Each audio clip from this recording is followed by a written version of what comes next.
Welcome to Deep Thought, the false belief bubble. The false belief bubble. I want y'all to think about this, and I've talked about this several times. Just the reality, and this is a reality. 99.9% of people are walking around here with false beliefs about themselves, life, what's going on, their perceptions, and everything. And it starts with ourselves. 99.9% of us. I'm dealing with that. I ain't like I always say. I haven't said it in a very long time. I said I ain't a guru on top of the mountain. I'm climbing right with y'all. So I'm fighting my own demons too. And I'm fighting my own set of false beliefs. Shit, I ain't gonna lie. One of the fault, because I've talked about my recent stroke in the past few months. That actually forced me to confront a serious false belief I have now. I'm not gonna tell you, and don't waste time trying to figure it out. Because I don't share everything. Anyway, but I was like, when I was really confronting it, I was like, damn, I got to confront this belief. Because it's a particular belief. And I always knew it was there, but now I'm in a position where I can't fake the funk with it no more. I can't fake the funk. I got to I had the stroke. It's not necessarily, I might never set foot in a hospital again in life. You know, be well, do all that stuff. But the stroke really made me confront a serious false belief. Now, I was lucky, but many people don't. Many people go through life with a false belief. And it starts with yourself. It starts with the perception that you have. And then you expand that. Now, I've talked about counterfeit personalities before. Those are false beliefs. Like, you get some people, because of the circumstances around their birth, they might feel like the world's an evil place. But that's a false belief. Yeah, there's some bad, but there's some good too. There's some great. There's a range of things. Or you might have somebody with a false belief that a loved one might abandon them, so they might stay in a relationship longer than they should. They might stay even in a bad situation.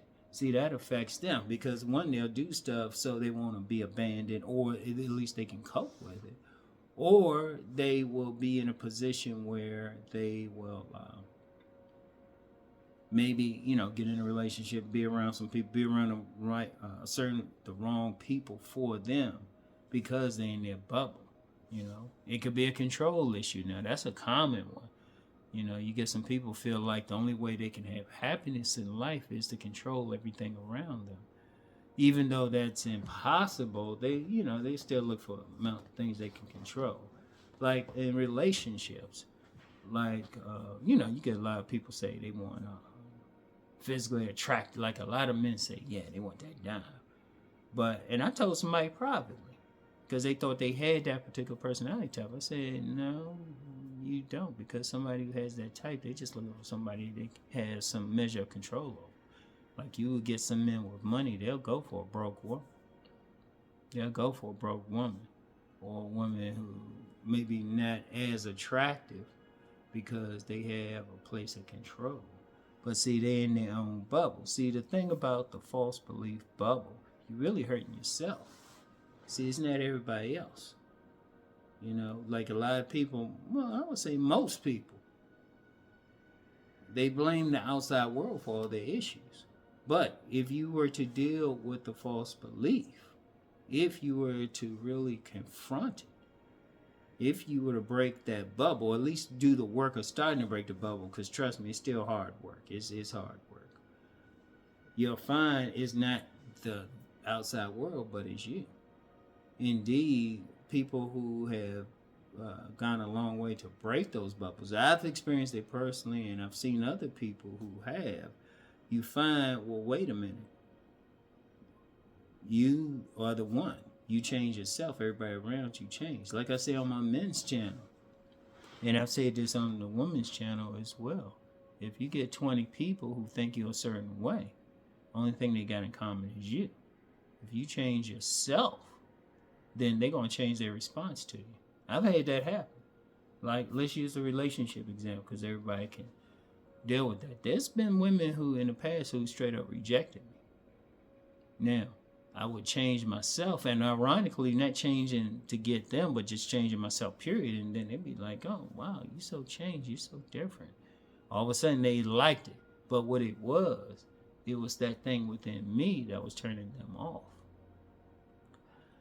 So, I mean, that's a powerful thing, because, and really, when you go through life, it's not the days.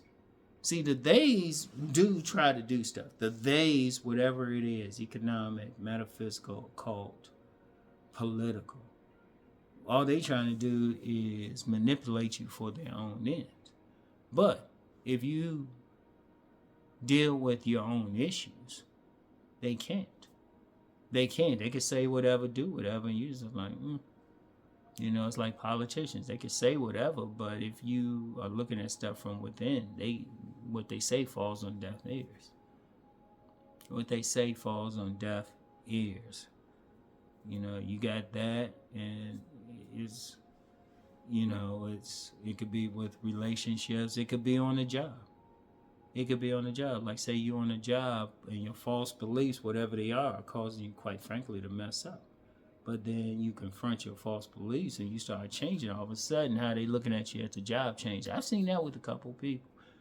They go to work and start just doing their job and everything. And, stop doing the things that were hurting them on the job. All of a sudden, they get raises. All of a sudden, they become managers. Things change. I've seen that. And that's the thing. And, and I've talked before several times, and I'm always going to talk about it. About just looking in the mirror, dealing with your issues, looking in the mirror. You got to really look at yourself, and you got to be honest with yourself. I'll go back to what I said about the stroke. It really hit a fault. I mean, I had been fighting this particular false belief for really decades, known about it for decades, been fighting it, but it really hit me on a different level. And I was just like, you know what, I can't, I got to get past this. Like I said, I ain't going to tell you what it is, but it's actually helpful to me. So, that's the thing. That's the thing. And you want to do that. And you're doing it. I'm going to tell you what. Don't think you're doing it for society. You're doing it for yourself, because at the end of the day, you only responsible for yourself, regardless of how you worship deity, regardless of how much power you think the days have.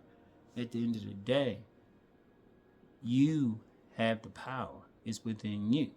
You the only thing preventing you from doing what you got to do in life. And it hits on different levels. Like I said, I was just fighting that. But even then, I had been fighting it anyway, and it put me in a great position. But it was, and it's still a fight.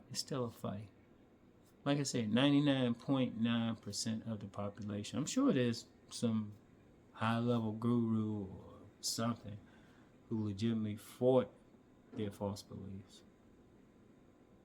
Yeah, and you probably don't see them on TV. Just real quick, when you see people commenting on these videos and everything, all of us. I'm going to just say, I'll tell them to their face, all of us fighting some stuff.